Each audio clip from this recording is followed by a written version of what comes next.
السلام علیکم ورحمۃ اللہ وبرکاتہ۔ الحمد للہ واشهد ان لا الہ الا اللہ وحدہ لا شریک لہ واشهد ان محمدا عبدہ ورسولہ صلی اللہ علیہ وعلی آلہ وصحبہ وسلم تسلیما کثیرا ثم اما بعد۔ تمام ساتھیوں کو خوش آمدید آج کی سوال و جواب کی نشست میں۔ آج 11 اکتوبر شام 7 بجے پاکستان وقت کے مطابق، اور تمام ساتھیوں سے گزارش ہے کہ دیگر بھی جو دوست احباب سوالات پوچھنا چاہتے ہیں تو انہیں چاہیے کہ ہمارے چینل کو سبسکرائب کریں۔ سوال ہے کہ ہم فجر میں سورج نکلنے سے 5 منٹ پہلے اٹھے، آنکھ کھلی تو اس وقت نماز پڑھ سکتے ہیں کیونکہ اس وقت سن رائز ہو رہا ہے۔ بالکل، جو نماز کا وقت ہے، رسول اللہ صلی اللہ علیہ وسلم نے فرمایا کہ من نام عن صلاۃ، جو کسی نماز پڑھنے سے سویا رہ گیا یا بھول گیا تو اس کا کفارہ یہی ہے کہ جب یاد آئے پڑھے، جب جاگ جائے پڑھے۔ یہی اس کا وقت اس دن اللہ سبحانہ تعالیٰ نے مقدر کیا ہوا تھا، تو وہ اس کی ادا کہلائے گی، اور اسے بالکل لیٹ نہیں کرنا چاہیے۔ یہ جو ممنوع اوقات ہے، سورج غروب ہونا اور سورج کا طلوع ہونا، وہ عام نفل نماز پڑھنے کے لیے ہیں، لیکن جن کا کوئی سبب ہے اور ضروری ہے، جس طرح فرض نماز سے زیادہ ضروری کیا چیز ہے، تو وہ ان ممنوع اوقات میں بھی جو ہے پڑھی جا سکتی ہے۔ ان ممنوع اوقات میں بھی آپ کو چاہیے کہ آپ فوراً جو ہے وضو کریں اور نماز پڑھنا شروع کریں، چاہے اس کے بیچ میں سورج ہی طلوع کیوں نہ ہونے لگے۔ بلکہ حدیث میں تو یہ بھی ہے عصر اور جو ہے فجر کی نماز کے تعلق سے کہ جس نے ایک رکعت بھی پا لی اس نے ادا پا لی، یعنی سورج طلوع ہونے سے غروب ہونے سے پہلے، فجر ہو یا عصر، تو یہ حدیث موجود ہے اس تعلق سے۔ یہ سوال ہے کہ جو لوگ قبر میں ہیں تو وہ جنت اور جہنم میں بھی ہے، یہ کس طریقے سے؟ صحیح حدیث میں موجود ہے، مشہور حدیث، جس طرح براء بن عازب رضی اللہ عنہ کی حدیث ہے کہ جب قبر میں ڈالا جاتا ہے، منکر اور نکیر سوال پوچھتے ہیں، اور جب وہ صحیح جواب دیتا ہے تو ایک دریچہ، ایک دروازہ کھول دیا جاتا ہے، جنت کی ہوائیں، فضائیں اور جو ہے خوشبوئیں اسے آتی ہیں، اس کا منظر جو ہے کے نظارے کرائے جاتے ہیں۔ اسی طرح جہنم والے کے لیے سکیڑ دی جاتی ہے اور وہاں کی تپش اسے آتی ہے۔ اور یہاں قرآن میں ہے جس طرح، اگرچہ وہ پانی میں ڈوب کے انہیں غرق کیا آل فرعون کو، النار یعرضون علیہا غدوا وعشیا ویوم تقوم الساعہ ادخلوا آل فرعون اشد العذاب، صبح شام ان پر آگ پیش کی جاتی ہے، وہیں برزخ میں جب قیامت قائم ہوگی تو انہیں اشد العذاب، اصل جہنم میں ڈال دیا جائے گا۔ تو اس کا یہ معنی اور مطلب ہے۔ پیر دادا عبدالباسط سوال کرتے ہیں کہ شیخ علی الحدیفی جو مدینہ مسجد نبوی کے امام ہیں، مشہور قاری ہیں، وغیرہ جیسے قاریوں کی آوازوں کی نقل کرنے کا کیا حکم ہے، اور کیا ہم غیر سلفی قاریوں کی تلاوت سن سکتے ہیں؟ تلاوت میں ایسی کوئی شرط نہیں ہے کہ اس کے یعنی عقیدہ بھی صحیح ہو۔ تلاوت میں اصل مقصود آپ کا سننا ہے۔ بہتر افضل کیا ہے کہ جو ہے جو صحیح عقیدے والے ہیں ان کی آپ سنیں، کیونکہ دل میں ان کی محبت بیٹھ جائے گی تو ہو سکتا ہے کہ وہ جس غلط چیز میں مبتلا ہوں، اور ایسی بدعات میں بھی بہت لوگ ملوث ہوتے ہیں، پھر وہ اناشید گانے ترانے بھی کرتے ہیں، اور چیزیں ہیں، صدق اللہ العظیم، یا تلاوت کے غیر مضمون طریقے، اس میں مبالغہ کرنا، جیسے عبدالباسط مصری کا مشہور طریقہ وہ کرتے ہیں، تو پھر انسان اس میں پڑ جاتا ہے۔ اور شیخ علی الحدیفی تو امام بھی ہے مسجد نبوی کے، اور بہت بڑے یعنی امام ہیں، قرات میں ان کی سند چلتی ہے آگے، اور ان کی طرح پڑھنا چاہیے۔ نقالی کرنا، ان کی آواز جیسی آواز بنانا، اس پر میں نے پورا جو ہے مقالہ اہل علم علماء کرام، جو سلفی علماء کرام ہیں، ان کا کلام جمع کیا ہے۔ آپ جو ہے مکتبہ سلفیہ کی ویب سائٹ پہ دیکھ سکتے ہیں کہ یہ مناسب چیز نہیں ہے، ایسا نہیں کرنا چاہیے۔ انسان کو یعنی تھوڑی مروت اور حیا بھی ہونی چاہیے کہ کسی کی نقالی کر رہے ہیں، اس طریقے سے کسی کی آواز تھوڑی بہتر ہوتی، کسی دوسرے کی آواز بنا رہے ہیں آپ کی اپنی جو اللہ تعالیٰ نے نیچرل آپ کو آواز دی ہے، وہ کیا کم ہے، اس کی کیا ناقدری کرنا ضروری ہے؟ اپنے آواز میں پڑھے، بیجا تکلف اختیار کرنے کی ضرورت نہیں ہے۔ صحیح تجوید سے پڑھے، ترنم سے پڑھے، خوش لحنی سے پڑھے، یہ اصل مطلوب ہے۔ اپنی آواز میں آپ کو نہیں آتا، آپ کو ضرورت کیا ہے کہ دوسروں کی آواز اور نقالی کریں؟ آپ کوئی کمپیوٹر تو نہیں ہے، کبھی کس کی آواز کبھی اس کی آواز، یہ یعنی سلفی علماء کرام پسند نہیں کرتے، نامناسب ہے۔ اس کو کرتے ہیں اس کو کہتے ہیں عربی میں یعنی ان کی آواز کی تقلید کرنا۔ نعیم مرزا ساتھی جو ہے پوچھ رہے ہیں سوال کہ عقیدے کی کون سی کتابیں بیسک ہیں شروع کرنا چاہیے۔ لاسٹ ٹائم ہماری براڈ کاسٹ جو ہے معذرت خواہ ہوں کہ شاید صحیح سے نشر نہیں ہوئی، تو اسے ہم نے کاؤنٹ بھی نہیں کیا۔ انشاءاللہ اسی کو بعد میں جو ہے نشر بھی کریں گے، سمجھے کہ یہ دوسری مجلس ہے۔ اس میں ہم نے بتایا تفصیل سے کہ جو علماء ربانی کا طریقہ ہوتا ہے وہ کیا ہوتا ہے، یعنی آپ جو ہے بنیادی اور بیسک چیزوں سے شروع کریں۔ وَلَكِنْ كُونُوا رَبَّانِيِّينَ بِمَا كُنْتُمْ تُعَلِّمُونَ الْكِتَابَ وَبِمَا كُنْتُمْ تَدْرُسُونَ۔ اللہ تعالیٰ نے حکم دیا کہ تم ربانی بن جاؤ کتاب پڑھنے پڑھانے کے سبب۔ تو ابن عباس رضی اللہ عنہما سے صحیح طور پر ثابت ہے کہ اس سے مراد ہے کہ چھوٹے علوم سے شروع کر کے بڑے علوم کی طرف جاتے ہیں، عقیدے سے شروع کر کے دیگر تفصیلات میں، اسی طرح عقیدے کی بھی چھوٹی کتابوں سے بڑی کتابوں کی طرف۔ تو جو سلفی علماء کرام ترتیب بتاتے ہیں اس کا آسان طریقہ یہ بھی ہے کہ جو ہمارے دروس ہیں کہیں پر بھی ہوں، یا جو ہے اپنی ویب سائٹ پہ ہو، پیٹریون پہ ہو، دیگر جگہوں پر جو ہم درس دروس دیتے ہیں، مکتبہ سلفیہ ہو، تو آپ دیکھیں گے کہ ہم نے اس ترتیب کو ادھر ملحوظ رکھا ہے کہ شیخ الاسلام محمد بن عبد الوہاب رحمہ اللہ کی عقیدہ توحید، کلمہ توحید کے معنی الوہیت سے شروع ہوتی ہیں کتابیں جو بنیاد ہے دین اسلام کی۔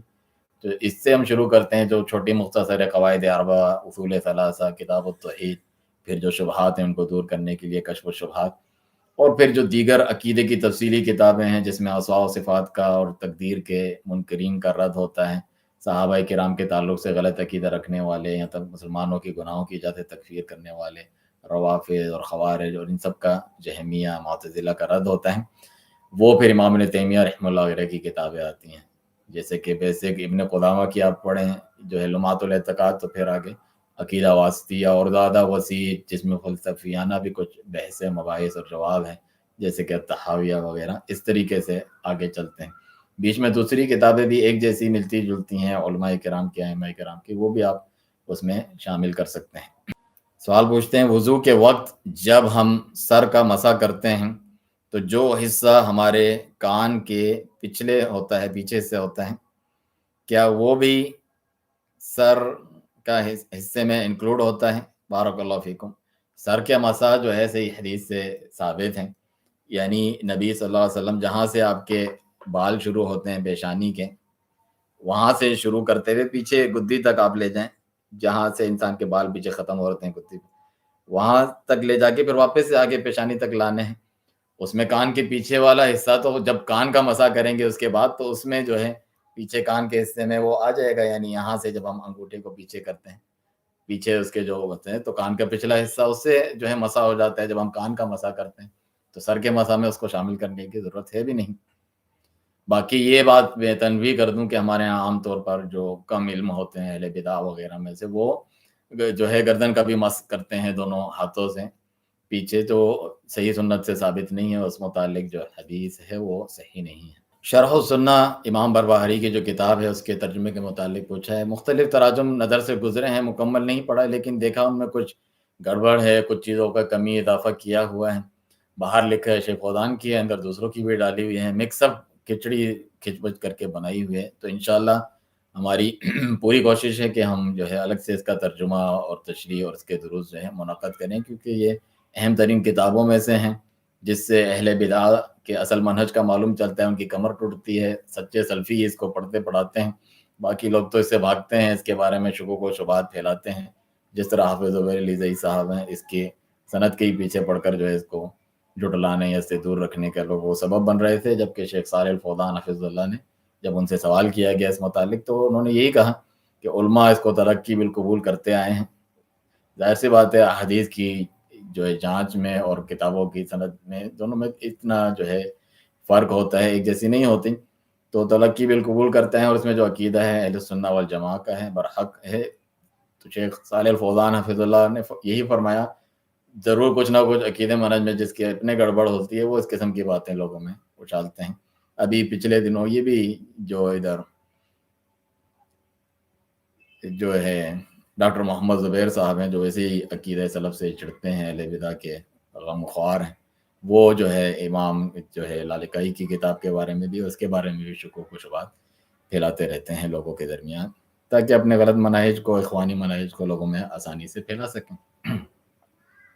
ایک ساتھی کہہ رہے ہیں کہ میں آپ کا اسٹوڈنٹ کیسے بن سکتا ہوں، ہمارے پاس کتنے آپشنز ہیں، آپ ابھی بھی جو ہے نیچے لنک دیا گیا ہوگا کہ آپ جو ہے جوائن کریں ہمارے مختلف پلیٹ فارم پہ، سوشل میڈیا پہ مختلف فری چیزیں بھی چلتی رہتی ہیں، جس طرح یہ 7 بجے سوال و جواب کی نشست کے علاوہ دروس ہوتے ہیں، قواعد اربع کے ختم ہو گئے، انشاءاللہ اصول ثلاثہ کے شروع کریں گے، تو آپ ٹائم کی پابندی کر کے ان فری دروس سے فائدہ اٹھائیں، نہیں تو پیٹریون پر آپ جو ہے سبسکرائب کر کے ہمارے پچھلے دروس بھی سن سکتے ہیں، وہ بھی آپ کو آسانی سے مناسب قیمت پہ فراہم ہوں گے، انہیں آپ جو ہے سنیں، نوٹس بنائیں، اور جو ہے بعض پیکیجز میں آپ لائیو کلاس بھی ہفتے میں 1 مرتبہ لے سکتے ہیں، آپ کو سرٹیفکیٹس بھی مل سکتے ہیں، تو یہ تمام چیزیں مختلف جو ہے پلیٹ فارمس پہ موجود ہیں، آپ ان طریقے سے سیکھ سکتے ہیں، اور لائے 1 on 1 آپ سیکھنا چاہتے ہیں اس کے لیے بھی جو ہے آپ ہمارے نمبر پہ واٹس ایپ پہ رابطہ کر کے، ہمارے لائیو دروس ہوتے ہیں، بہت سے ساتھی آپ کے لاہور سے بھی اور مختلف جو ہے ممالک سے پڑھتے ہیں،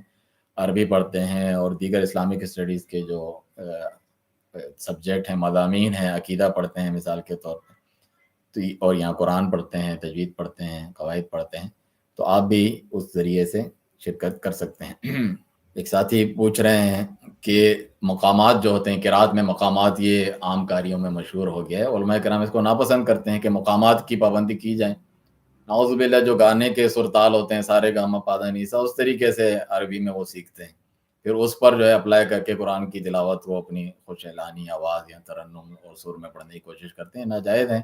قدرتی اور فطری طور پہ اچھی آواز میں پڑھنا وہ اصل مطلوب ہے، اس میں خواہ کا مبالغہ نہیں کرنا چاہیے، دونوں چیزیں صحیح نہیں ہے، نہ کسی کی نقالی کرے، میں سدیش جیسا پڑھنا چاہتا ہوں، وہ جہاں ٹھہر رہا ہے، رک رہا ہے، وہ آواز اتار چڑھاؤ کر رہا ہے، اس کی نقل کر رہے ہیں، یعنی اپنی اصل آواز کو ہٹا کے پتلی باریک کر رہے ہیں یا موٹی کر رہے ہیں، مجھے اس کے مطابق کرنی ہے، اس کے مطابق کرنی ہے، غیر ارادی طور پہ ہو جاتی ہے، ایک انسان بار بار ایک کے سنتا ہے تو نہ چاہتے ہوئے اسی کے الفاظ میں یا اسی کے اتار چڑھاؤ کے ساتھ اس کو یاد ہوتی ہے تو پڑھتا ہے، اس نے کوئی تکلف نہیں کیا اس چیز میں، بات باقاعدہ اس طرح کرتے ہیں، ہم نے اعلانات دیکھے، ہمارے ہاں جو ہے قرآن کی تجوید سے جو ہے سکھائی جاتی ہے اور بچوں کو پڑھایا جاتا ہے، فلاں جو ہے قاری شریم کی آواز میں ہم انہیں سکھائیں گے، اس انداز میں پڑھیں، ائمہ حرمین کی آواز، ابھی یہاں مسجد میں جو ہے لذیذوں کی تھا اعلان کے جو ہے فلاں فجر میں آ رہے ہیں اور جو ہے فلاں یا تراویح ہو رہی ہے، ان کی آواز میں پڑھیں گے، اپنی آواز میں پڑھو، ہم کوئی بیٹھ کے یوٹیوب یا کیسٹ سن رہے ہیں کہ کسی اور کی آواز میں آپ پڑھتے رہے۔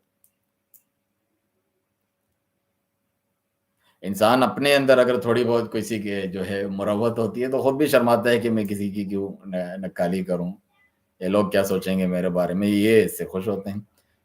وہ جو حدیث ہے کہ ابن ام مکتوم یعنی عبداللہ بن مسعود جو ہے ام عبد یعنی عبداللہ بن مسعود رضی اللہ عنہ، عفواً عبداللہ بن مسعود رضی اللہ عنہ جو ہیں وہ مشہور قاری قرآن تھے، تو کہا ان کے طرز انداز پہ پڑھو کا مطلب ہے جس طرح وہ صحیح قرات کرتے ہیں، تجوید مجود آگی، اس طریقے سے تم قرات کرو، یہ تھوڑی کہ ان کے جیسی آواز بنا لو اپنی۔ استاد، اسلام میں لبرلزم کا کیا حکم ہے؟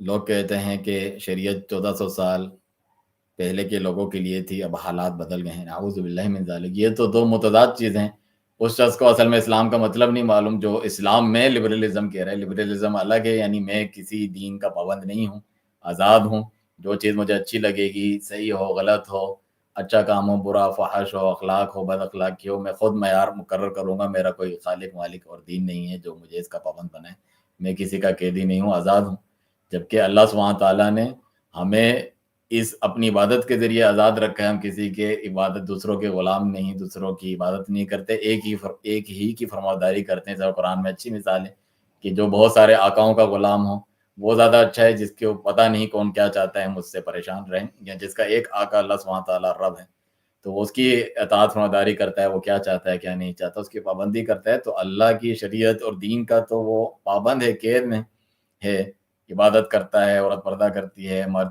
یہ چیزیں اپناتا ہے، آرام سے بچتا ہے، تو اس قید میں ایک مومن کے لیے قید خانہ ہے دنیا، اس طور پہ یہ نہیں کہ گھٹن کا سامان ہے یا اسلام نے اس کی خوشیاں چھین لی ہے، اسی میں خوشی ہے، وہ جو ہے بناوٹی اور شیطانی خوشی جو 2 پل کی ہوتی ہے بعد میں خود ہی خسارے کا سبب بنتی ہے، خودکشیاں کر رہے ہوتے ہیں، مر رہے ہوتے ہیں، ہم جنس پرستی، LGBTQ، فحش اور فواحش، منکرات، بچوں تک کے ساتھ کیا کوئی خود پریشان ہے، ان کی فیملی سسٹم ٹوٹ گیا ہے، ان چیزوں سے بیزار ہیں، ان چیزوں کو سب چک کے دیکھ لیا ہے. اب جو ہے یہ دیسی لبرل بن کے وہ چاہتے ہیں انہی کے نقش قدم پر چلیں.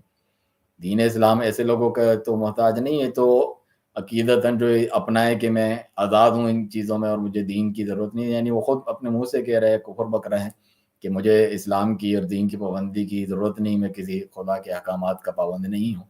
تو یہ دونوں ایک دوسرے کی متضاد چیزیں ہیں، اور 1400 سال پرانا نہیں بلکہ اسلام جدید ہے، ان کے کام پرانے ہیں. یہ مثلاً فواحش، زناکاری، بت پرستی، قبر پرستی، یہ جتنے جو شرکیات ہیں اور آزادی، ہم جنس پرستی قوم لوط پہلے کے نہیں تھے. جب ہی کہا جب عورتوں کو پردے کا حکم دیا تو اسلام ماڈرن ہے کہ عورت ایک چھپائے جانے کی چیز ہے، اسے عزت وقار دیا جائے، اسے برابر کے جو ہے انسان سمجھا جائے. تو کہا کہ ولا تبرجنا تبرج الجاہلیت الاولی، پرانی جاہلیت تبھی کہا جاتا ہے جو پری اسلامک ٹائم ہیں، یعنی پرانا اور جاہلوں والا پرانا دکھیانوسی طریقہ، اس سے جو ہے تم پرہیز کرو. اور اسلام جدید ہے کہ اب پردہ اپناؤ، یہ نئی چیز ہے جو اللہ کی طرف سے آپ کو فیشن میں دی گئی ہے، جس سے آپ کی اپنی عزت کی حفاظت ہے. وہ جاہلیت کے پرانے طریقے ہیں. تو یہ ابھی جتنا زیادہ لباس کم ہو، ننگے پنگے ہو جائیں تو اس کو سمجھتے ہیں کہ زیادہ لبرل اور آزاد ہے، اور جو پردے میں ڈھکی چھپی ہے وہ پرانی دکھیانوسی. حالانکہ وہ جدید ہے اور یہ پرانا طریقہ ہے. یہ کون سا نیا طریقہ ہے؟ پرانا طریقہ ماں کے پیٹ سے جو بغیر کپڑے کے نکلے اس طریقے سے بن جائے تو وہ اس کو ماڈرن سمجھ رہے ہیں آپ. ماڈرن تو وہ ہوگا جو بعد میں جدید لباس پہنے گا، اپنے آپ کو چھپائے گا. تو یہ پرلے درجے کی بیوقوفی میں شیطان نے ان کو جو ہے گمراہ کیا ہوا ہے. اللہ سبحانہ تعالیٰ ہدایت دے کہ جو اسلام کے اندر بھی لبرلزم کی بات کرتے ہیں.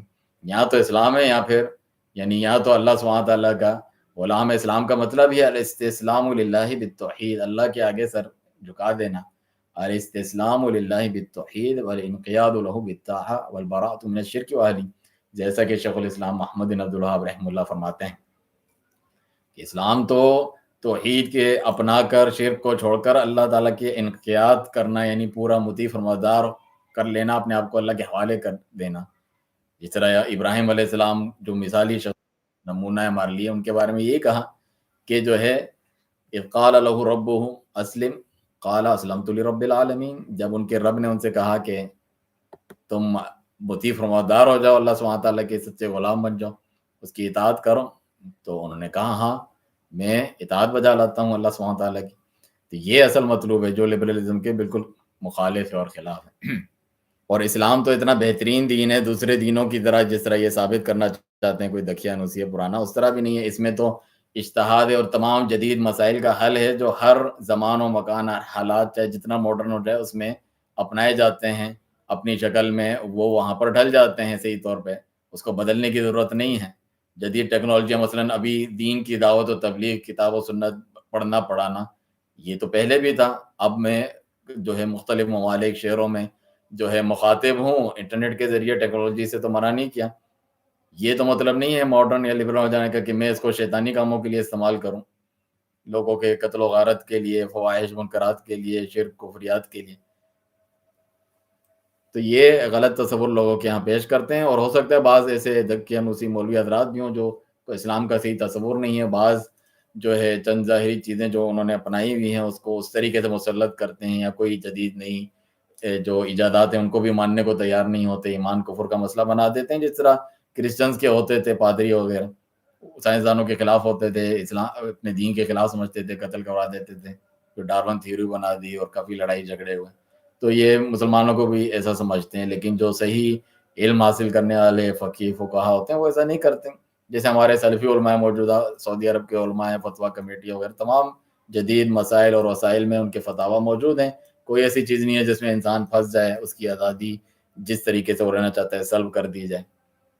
آزاد ہے جہاں چاہے انسان جو ہے، مثلاً اس سے بڑی آزادی کیا ہے، جہاں چاہے جو ہے کھائے پیے، حرام سے بس بچے، شادی کریں، جس سے جائے کریں. یہ تمام چیزیں جو ہے آزادی سے ان کو دی. جو چاہے جو ہے کمائے، حرام کاروبار نہ کرے، جو ہے حرام جاب نہ کرے، بس اس کے علاوہ ساری جائز چیزیں جو زیادہ ہیں. السلام علیکم. کیا اناشید سننا بدعت ہے؟ اناشید جو ہے اس میں تفصیل علماء نے بڑی کتابیں لکھی ہیں، کیونکہ موجودہ جو اخوانی جماعت اسلامی ٹائپ لوگ ہیں، یوتھ کلب ٹائپ لوگ ہیں، انہوں نے اپنا اڑنا بچھونا شعبہ یہ بنا لیا ہے. کام ہی بعض لوگوں کا جس طرح نعت گوئی، نعت پڑھتے ہیں، نعت خوانی کرتے ہیں، اس کا کاروبار دھندے ہی ہیں، شرکیہ نعتیں پڑھتے رہتے ہیں، کماتے رہتے ہیں. جبکہ حسان بن ثابت رضی اللہ عنہ دیگر صحابہ کی مثال پیش کرتے ہیں جو ایک تو غلو سے پاک، شرکیات سے پاک ان کے اشعار تھے، کبھی کبھی پڑھتے تھے جب ضرورت ہوتی تھی. یہ تو نہیں ان کا کام دھندہ ہی یہ تھا، انہوں نے پروفیشن بنا لیا، یہ اس کو اسلام کی جانب بلانے کا ذریعہ بنا لیا. جس طرح امام تیمیہ کے دور میں انہوں نے کہا کہ قوالی سماع شریف صوفی لوگ جو کرتے ہیں، لوگ کیونکہ گانے بجانے کے عادی ہیں، ہم اسی ذریعے سے ان کو دین کی طرف بلائیں. ماڈرن ان چیزوں کے عادی ہیں، اسی ذریعے سے بنائیں. کچھ نے گانے بجانے ہی جائز کر دیے صوفیوں کی طرح، دھمال پا رہے ہیں اور ڈھول بجا رہے ہیں اور عرس ہو رہے ہیں اور میلہ ہیں. اور کچھ نے جو ہے کہا ہم منہ سے بیٹ باکس اور منہ سے آواز نکالیں گے. یہ دیکھیں وہ نہیں ہے، میوزک نہیں ہے. تم اس میوزک کے ساتھ کی تو نقالی کر رہے ہو، یعنی وہ بہت اچھی چیز تھی لیکن اس کو اصل میں اس کی شکل اچھی نہیں تھی، اس لیے منع کیا گیا. اس کی آواز جو اصل تکلیف دیتی وہی مجھے کرنی، تو یہ تو صحیح نہیں ہے طریقہ. تو اناشید کا بھی اسی طریقے کا معاملہ ہے. جو کہے گا تو اس کو بتائیں گے ہاں جب سفر لمبا ہوتا، بور اکتاہٹ وغیرہ ہیں، جاگے رہنے کے لیے وہ جو ہے اچھے اشعار وغیرہ پڑھتے تھے، یعنی اب اس سر میں گنگناتے ہوئے تو وہ پڑھتے تھے. اس کو قیاس بنا کے یہ کرنا کہ اناشید ایک باقاعدہ شعبہ ہے، اناشید یہ نشر کرتا ہے فلاں جو ہے پتہ نہیں کون عیسیٰ فلاں، وہ اس کا کام ہی یہ ہے تمام ہالی ووڈ بالی ووڈ کے گانوں پر جو ہے اسلامک جو ہے گانے بنا رہے ہوتے ہیں اور ریپ سانگ بنا رہے ہوتے ہیں، اور یہ کہیں کہ یہ وہ اناشید ہیں جو نبی صلی اللہ علیہ وسلم صلی اللہ علیہ وسلم پسند کرتے تھے. نہیں اجازت دیتے تھے وہ تھوڑی ہے، بلکہ ایسوں سے کان بند کر کے بھاگ جاتے تھے. امام شافعی رحمہ اللہ یا کسی ائمہ میں سے کسی کے بارے میں آیا کہ مجھے فلاں شہر سے انہی لوگوں نے نکلنے پہ مجبور کیا جو یہ اناشید وغیرہ گنگناتے رہتے ہیں، اس کو دین کا نام دیتے ہیں. تو ان سے جو ہے بچنا چاہیے جس طریقے سے غلو آج کر اناشید کے نام پر کیا جاتا ہے. لوگ قرآن کی تلاوت پھر اچھی نہیں لگتی، اس میں جو ذرا سر ہوتا ہے، کورس میں گا رہے ہوتے ہیں، تھوڑی زنانہ قسم کی آواز بھی ڈال دیتے ہیں پیچھے، وہ بھی چل رہا ہوتا ہے. اب تو ریگولر جو عام کلپ بھی ڈالے ہوتے ہیں دین دعوت تبلیغ کے، خطبے پیچھے بھی جو ہے گنگنانا جب تک نہ ڈالیں وہ کر کے تب مزہ نہیں آتا لوگوں کو. آواز تک سمجھ نہیں آ رہی تھی، جو خطیب ہے جو دعوت تبلیغ کر رہا ہے پیچھے وہ گنگناتی ہوئی اناشید ڈالنا ان کا ضروری ہے. باقی ظاہر ہے جس طرح امام ابن القیم رحمہ اللہ کا قصیدہ نونیہ ہے، فرقہ ناجیہ کا عقیدہ بیان کیا، بدعتیوں کا رد کیا شعر کے اسٹائل میں، تو اس کو بغیر میوزک کے نارمل اسٹائل میں جو ہے ترتیب کے ساتھ گنگناتے ہوئے لوگ پڑھ رہے ہوتے ہیں، سلفی پڑھ رہے ہوتے ہیں اور کبھی کبھار اس کو سنتے ہیں. اس میں کوئی حرج نہیں ہے، لیکن جس قسم کے اناشید سے فوراً ذہن جس طرف جاتا ہے اور اکثریت جو چل رہی ہے آج کل وہ ہے جو میں نے آپ کو بتایا. اس کو اپنا منہج بنا دیا ہے باقاعدہ. مثلا یہ اخوانی ہیں، جماعت ان کا منہج یہ ہیں، یہ فلانا جدید ماڈرن دعوت کے دائی ہیں، تو یہ اناشید کا ایک پورا شعبہ ہے، اس کے ذریعے سے ہم بلائیں گے. قرآن کی تلاوت، تفسیر وغیرہ، صحیح عقیدے کی کتابیں پڑھنا نہیں، اناشید ترانے چلاؤ. ابھی باہر جگہ جگہ کیمپ لگے ہوتے ہیں، ترانے چلاؤ. یہاں باہر احتجاج کے لیے بیٹھے ہیں، لوگوں کا جینا آرام کیا ہے. اللہ سبحانہ تعالیٰ فلسطین والوں کے لیے آسانی کرے، غزہ والوں کے لیے. کب معاملات بننے لگتے ہیں، جو حکمران جو چیز کر سکتے ہیں، جو ان کی طاقت میں ہے، اس سے فائدہ ہونے لگتا ہے تو پیچھے شیطان اپنی چالے، کیونکہ ان کی پھر کوئی نہیں سنے گا، ان کے فنڈ شنڈ اور یہ سب بہانے اور لان تان کرنا ختم ہو جائے گا، تو پھر منہ اٹھا کر آ جاتے ہیں یہاں جلسے احتجاج کرنے، اور یہی اناشید پہ لوگوں کا خون گرم کر رہے ہوتے ہیں. جہادی ترانے سناؤ. جانتا ہوں ایسے لوگوں کو کافی جو ہے میرے شروع جوانی ملتے تھے، یعنی دین تعلیم وغیرہ اور حفظ اور ان چیزوں سے کوئی ان کو مطلب نہیں ہے، بس جو ہے جہادی ترانے پڑھتے رہو. ان کی تنظیموں میں جاؤ، جیکٹ پہن کر ان کی اور ٹوپی پہن کر مجاہدوں کی سینہ پھلا لو اور اسی سے اپنا خون گرم کرتے رہو، اور یہ بڑے جنت میں حوروں کے منتظر ہیں. تو یہ چیز اصل مقصد سے لوگوں کو دور کر دیتی ہے، جس طرح جو شرک بدعت والوں کو نعت خوانی کے ذریعے سے دھوکے میں ڈالا ہوا ہے یہاں صوفیوں کو قوالی اور سماع شریف کے نام سے. عمر فاروق پوچھتے ہیں کہ نماز میں کپڑوں کو فولڈ کرنے کا کیا حکم ہے؟ نبی صلی اللہ علیہ وسلم نے منع فرمایا ہے. کہا اللہ سبحانہ تعالیٰ نے مجھے حکم دیا ہے کہ میں 7 اعضاء پر سجدہ کروں، اپنی ناک، پیشانی یعنی چہرہ، دونوں ہاتھ، گھٹنے اور پیچھے دونوں پیر زمین پر لگاؤں، اور مجھے منع کیا ہے کہ میں نماز میں اپنے کپڑے اور بالوں کو سمیٹوں. تو جس کے بال بڑے ہوتے ہیں چوٹی باندھ کے نماز نہ پڑھیں، مردوں کے لیے تو وہ کھول کے پڑھیں. اور اپنے کپڑے جو اوپر سے فولڈ کر دیتے ہیں اپنے آستین اپنے ہاتھوں سے، وہ صحیح نہیں ہے. جس کے آستین ہی چھوٹے ہیں تو وہ الگ بات ہے، تو وہ اس کو فولڈ نہ کرے پر، لیکن ٹخنے سے نیچے رکھنا ہے. لوگ سمجھتے ہیں نماز کے خاص ہے، نماز نہیں ہوگی اوپر کر لو. ایک تو نماز کے علاوہ بھی منع ہے، کبیرہ گناہوں میں سے ہیں، آگ میں ہیں جو ٹخنے سے نیچے ہیں. بہت سے مرد حضرات اس میں غفلت کا شکار ہیں، شرما شرمی میں نہیں کر رہے ہوتے. یہ تکبر کی نشانی ہے. اللہ سبحانہ تعالیٰ غیظ و غضب کر کے زمین میں دھسا دے ایسے لوگوں کو. تو ہمیشہ اوپر رکھنے چاہیے. نماز میں کرنے سے زیادہ گناہ ہوگا کہ ایک عبادت کے کام میں بھی اس گناہ سے باز نہیں آ رہا. باقی یہ شرط ہے کہ اس کے بغیر نماز ہوتی ہی نہیں ہوتی. ایک حدیث ہے کہ نبی صلی اللہ علیہ وسلم نے کسی کے ٹخنے سے نیچے پانچے دیکھے تو کہا کہ جاؤ وضو بھی واپس کرو. اس حدیث کو اگر صحیح مان لیا جائے، حالانکہ یہ صحیح حدیث نہیں ہے، تو اس سے تو ڈبل وہ ہے کہ وضو بھی اس شخص کا نہیں ہوا جو ٹخنے سے نیچے پانچے رکھے اس نے کر لیا. تو یہ حدیث صحیح نہیں ہے. تو صحیح مسئلہ یہ ہے کہ ٹخنے اصل ایک مسئلے ایک غلطی کی وجہ سے دوسری غلطی وہ کر رہا ہوتا ہے. یعنی اس کی نوبت ہی نہ آتی اس کو اوپر فولڈ کرنے کی نیچے ٹخنوں سے، جو فولڈ کرنا منع ہے مثلا اگر اسی حدیث پہ چل رہے ہیں، یا ہاتھوں کے بھی اور پیروں سے بھی، کہ اس نے شلواری ایسی پہنی ہوتی جو ٹخنوں سے اوپر ہو، اور ہونی بھی چاہیے پاجامہ شلوار پینٹ وغیرہ ٹراؤزر جو بھی ہے اس سے اوپر رہو، تو یہ نوبت ہی نہ ہے. اب کوئی اس میں مبتلا ہو گیا ہے تو پھر ظاہر سی بات ہے کہ اس نے فولڈ کیا ہے تو اس کا ایک عذر ایکسکیوز موجود ہے. تو یہ نہیں کہا جائے گا کہ یہ منع ہے کہ تم اب یہ بھی نہ کرو. تو اب تو وہ کر لے اوپر، کیونکہ وہ مجبور ہے، اس نے ایسی چیز پہن لی ہے، ہر وقت انسان کے لیے موجود نہیں ہے. وہ کینچی سے کاٹ لے یا اس کے ناپ کا ہو گیا، کبھی اوپر سے نیچے سے اس کو اوپر کرنا پڑ جاتا ہے. تو یہ کر سکتے ہیں، یہ اس کا حکم ہے یعنی تفصیلی. آپ نے یہی مزید سوال کیا کہ صلاح لینا چاہیے. جی سلیوز وغیرہ فولڈ ہی رکھے ہیں تو کیا نماز میں انفولڈ کرنا چاہیے یا جیسے ہیں ویسے ہی رہنے چاہیے؟ بتا دیا میں نے آپ کو. اگر پانچے ہیں جیسے پینٹ جینس پہنی ہوتی ہے لوگوں نے تو اس کو کاٹ کے اتنا کر دے، اس کو اندر موڑ کے سلا دیں. کیونکہ یہ ایسا تو کام نہیں ہے کہ کبھی کبھی ضرورت پڑتی ہے نماز پڑھنے کی. الیاذ باللہ بعض لوگوں کی تو یہ بھی حالت ہے، اللہ معاف کرے اور نماز کی پابندی کی توفیق دے. وہ تو ہمیشہ کے ہر کچھ دیر بعد کا عمل ہے جو آپ کے لیے ہے ہی ہے، ضروری ہے. تو آپ کو اس کا مستقل حل کرنا چاہیے. ساتھی پوچھ رہے ہیں کہ تفسیر عبدالسلام بھٹوی صاحب کی جو جماعت الدعوہ کے تھے، اللہ سبحانہ تعالیٰ ان سے درگزر فرمائے، وہ فوت ہو گئے. اور ظاہر سی بات ہے ان کے منہج میں بگاڑ تھا تو وہ اس تفسیر میں بھی آتا ہے. اور اگر اس کے اندر نہ بھی ہو تو ایسے شخص کی تفسیر پڑھنا جس کے منہج کا بگاڑ مشہور ہے، تکفیری جہادی قسم کے گروپ سے ان کا تعلق ہے. اور آپ میرے ویڈیوز دیکھ سکتے ہیں نام نہاد الحدیث میں، جس میں ان کا بھی حوالہ دیا ہوا ہے کہ کس طرح اللہ سبحانہ تعالیٰ کے عرش پہ استوا کی تعویل کرتے ہیں. تو اس سے پرہیز کریں. ترجمہ آسان ہے تو ظاہر آپ ترجمہ تو خود بھی مثلا عربی سیکھ کے کر سکتے ہیں، یا ترجمہ آپ دیکھ سکتے ہیں. آپ کو ضرورت تو نہیں ہے کہ آپ بتائیں کہ آپ نے دیکھا. اس کا ترجمہ اگر یہ ہے کہ الحمدللہ ہر قسم کی تعریف اللہ کے لیے ہیں، تو یہ صرف کسی احمد رضا خان بریلوی کے یا کسی محمود الحسن دیوبندی کے یا کسی اہل حدیث صلاح یوسف کے کہنے سے تو کوئی صحیح غلط نہیں ہوگا. یہ اس کا ترجمہ یہی ہے. آگے پھر تفسیر میں وہ ڈنڈی مارتے ہیں یا جو بھی کچھ کرتے ہیں. اس لیے اس سے امن میں نہیں رہ سکتے کہ کچھ گڑبڑ نہ ہو. اللہ عالم. باقی تفسیر سعدی کا واقعی آپ صحیح کہہ رہے ہیں کہ مشکل قسم کا ترجمہ کیا ہوا ہے، جبکہ اس کو آسان کرنا چاہیے. تو اس سلسلے میں آپ ہمارے جو ہے مکتبہ سلفیہ میں تفسیر سعدی کے دروس کی یعنی تشریح ہے، جو میں نے ہی اس کو پڑھایا ہے کافی سالوں تک، 4 سالوں تک جو ہے اس کی 10ویں بارے سے آگے تک جو ہے تفسیر جا چکی ہے. آپ جب تک انہیں سنیں، وہ آسان اور سلیس زبان جس طرح میں ابھی استعمال کر رہا ہوں، آسان عام فہم، اس طریقے سے وہاں پہ استعمال کر کے بتائی گئی ہے. فتاوی ابن تیمیہ یا کسی سلفی عالم وغیرہ کے فتاوی پڑھ سکتے ہیں. امام تیمیہ کے فتاوی تھے تھوڑے ایڈوانس ہو جائیں گے ایک جو بگنر طالب علم کے لیے.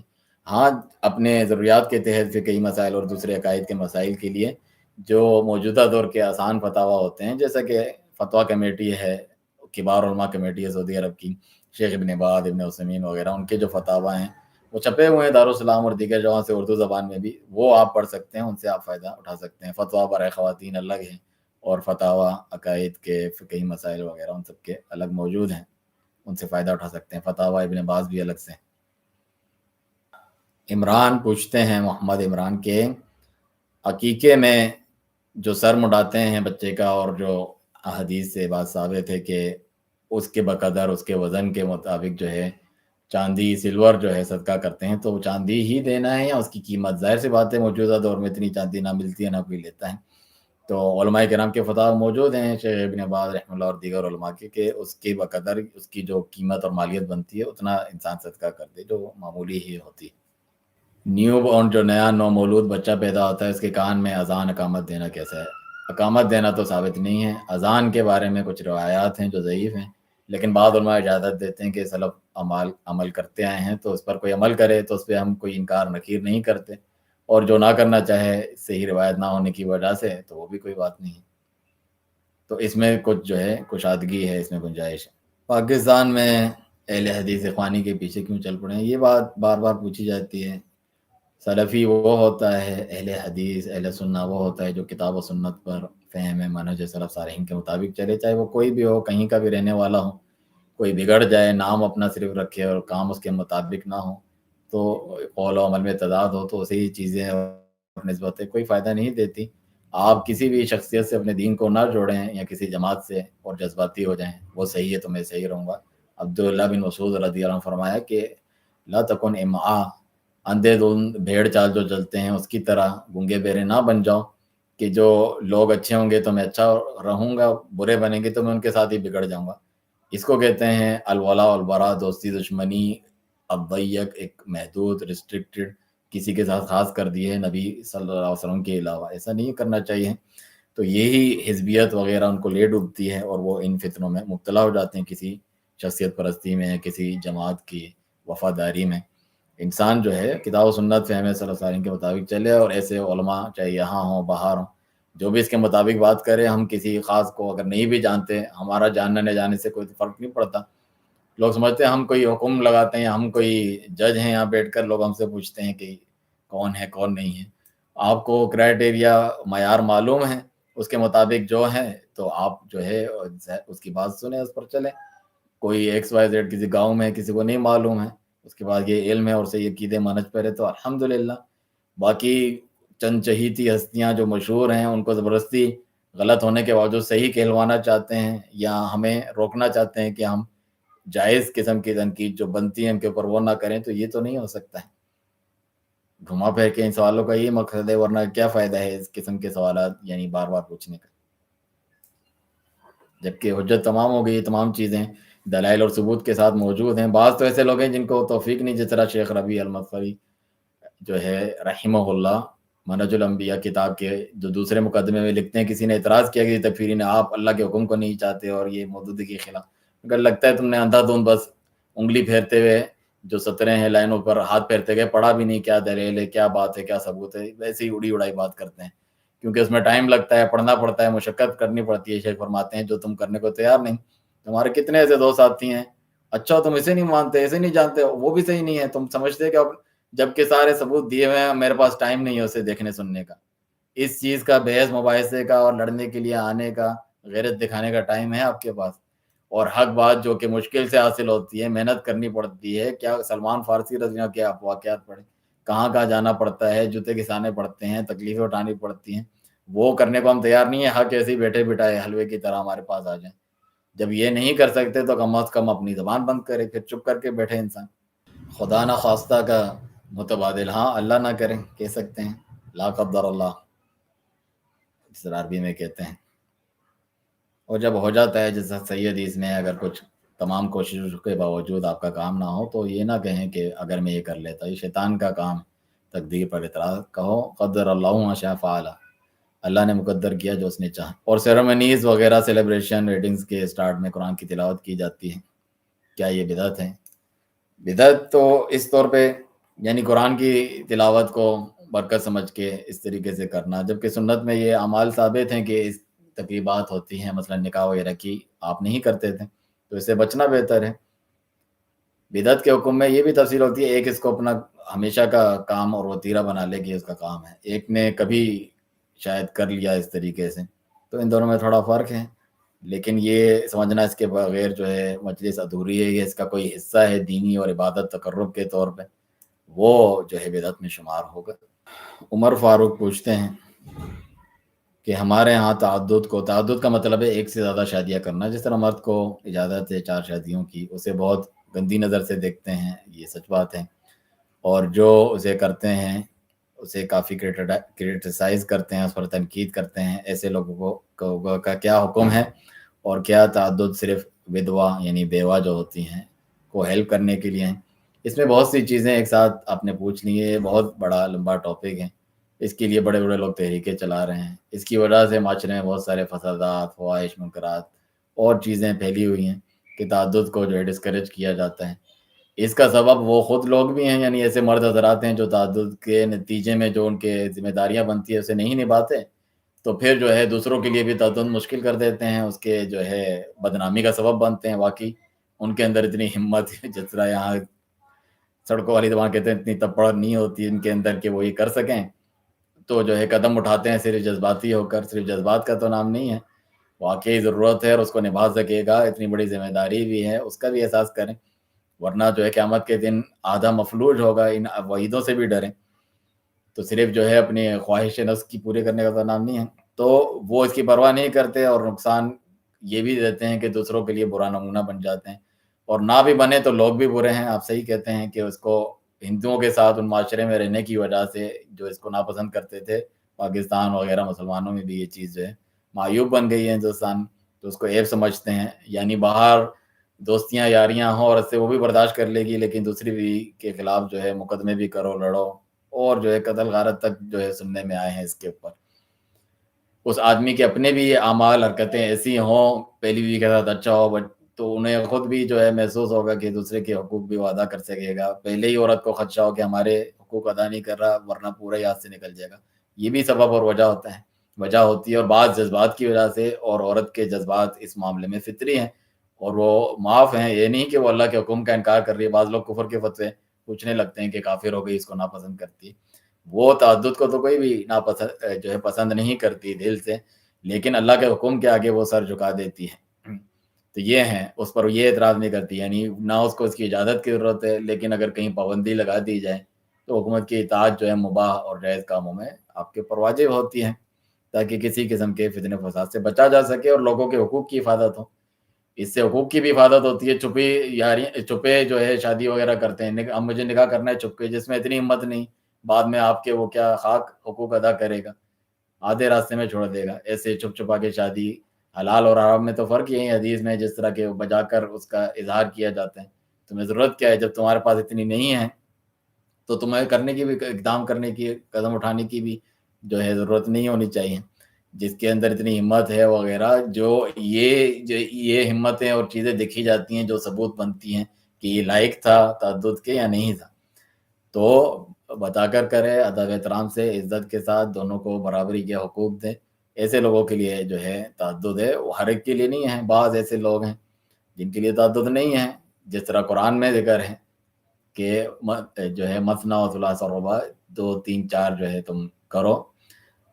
اس کے بعد یہ بھی فرمایا وَإِنْ خِفْتُمْ أَلَّا تَعْدِلُوا فَوَاحِدَةً أَوْ مَا مَلَكَتْ أَيْمَانُكُمْ. اگر تم خدشہ ہو کہ عدل نہیں کر سکو گے، جس طرح لوگ کرتے نہیں ہیں، تو پھر ایک پر جو ہے گزارا کرے انسان. بعض ایسے ہوتے ہیں وہ ایک کے بھی لائق نہیں ہوتے، چرسی موالیوں کو پکڑا دیتے ہیں لوگ، لیکن تعدد دوسرے والے کو نہیں دیں گے ایک اچھے انسان کو.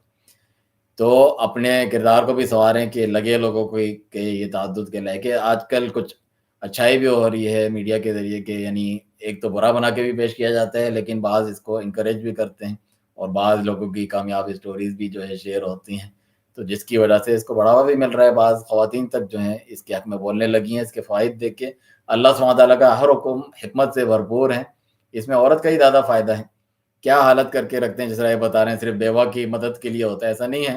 اپنے نبی صلی اللہ علیہ وسلم نے شادی اس کو ایک بری اور گھن والی چیز سمجھتے ہیں، یعنی صرف جنسی خواہش ہے اس کے لیے جو ہے انسان نے گناہ جو ہے حرام سے بچنے کے لیے شادی کی ہے. کیا عورت اس کام کے لیے؟ جی بھائی، نبی صلی اللہ علیہ وسلم نے فرمایا کہ یا معاشر الشباب، نوجوانوں کو، من استطاع منکم الباء، تم میں سے جس کو یہ خواہش ہے جنسی، ظاہر سی بات ہے، تو وہ جو ہے فلیتزوج، سب سے پہلا یہ حل اس کا شادی بتایا. عبادت جو روزے والا حل ہے وہ بعد میں بتایا جو اس کی استطاعت نہ رکھتا ہوں. تو صرف اس وجہ سے حرام سے بچنے کے لیے حلال کرنا، جس طرح حدیث میں ہے کہ صدقے کا ثواب ملتا ہے. صحابہ بھی حیران ہوئے تھے جس طرح یہ لوگ کہتے ہیں کہ وہ تو اپنی خواہش پوری کر رہا ہے، اسے کیوں ثواب مل رہا ہے. یہاں تو یہ کہتے ہیں نا وہ بیوہ کی جو ہے سہارا بننے، اس کا سہارا تو پیسے دے کے بھی بن سکتے ہیں بغیر شادی کیے. تبھی لوگوں کو ہم جوڑتے بھی ہیں کہ جو ہے راشن دلا رہے ہیں فلانا، لیکن اس سے کوئی شادی کرنے کو تیار نہیں، اپنی بیویوں سے ڈرے ہیں. سبحان اللہ. اس کو سہارا دیں، اس کو نام دیں، اس کی دوسری بھی خواہشات ہیں جسمانی، جذباتی، اور نام ہونا، بچوں کا سہارا، وہ نہیں ہے بس پیسے کا ہی جو ہے معاملہ ہے. وہ تو باپ کے گھر پہ بھی کھا رہی تھی، تو اس طریقے سے مدد بھی کی جا سکتی ہے. تو حدیث میں یہی ہے کہ اگر وہ حرام کرتا زنا کرتا ہے گناہ نہیں ہوتا اس کے اوپر، ہاں، تو پھر جب وہ اس سے بچ کے اپنے نفس پہ جبر کر کے اور یہ ذمہ داریاں اپنے سر پہ لے کر اللہ سبحانہ تعالیٰ سے ڈرتے ہوئے کر رہا ہے، اس سے کیوں نہیں اجر و ثواب ملے گا؟ بالکل کی جا سکتی ہے، اس طور پہ بھی کی جا سکتی ہے، اور ظاہر سی بات ہے جو آپ نے کہا بیوہ سے دوسرے اس پہ ڈبل اجر اور دوسرے ثواب بھی جو ہے مرتب ہوتے ہیں انسان کے لیے۔ سر پہ رومال رکھنے کا کیا حکم ہے؟ یہ جتنے عادات ہوتی ہیں عرب کی یا غیر عرب کی، بعض چیزیں سنتوں میں سے باقاعدہ تعبدی طور پر عبادت کے طور پہ جو اختیار کی جاتی ہیں، علماء کرام نے اس کا کرائٹیریا بیان کیا ہے۔ شیخ ابن عثیمین رحمہ اللہ دیگر کا کلام اس پر آپ ہمارا آرٹیکل پڑھ سکتے ہیں، لمبے بال رکھنا کیا یہ سنت ہے؟ جس طرح ہمارے یہاں عام طور پہ لوگ رکھتے ہیں اور کہتے ہیں سنت ہے، تو اس پر آپ مکتبہ سلفیہ پہ دیکھ سکتے ہیں، ہمارا پورا تحقیقی مقالہ ہے کہ کون سی چیزیں عادات ہوتی ہیں جس میں اختیار ہے وہ یہ پہنے اپنے علاقے کے مطابق یا وہ پہنے یا کھلانا رنگ پہنے یا اس قسم کی چیز پہنے، جب تک شرعی آداب وغیرہ اس کے اندر موجود ہیں، صدر چھپا ہوا ہے دیگر چیزیں، تو ایسا کوئی خاص نہیں ہے ان عادات میں سے کسی کے اوپر جو ہے لاگو کر دینا کہ سنت پر چل رہا ہے سنت پر نہیں چل رہا، اس رنگ کا یا اس رنگ کا۔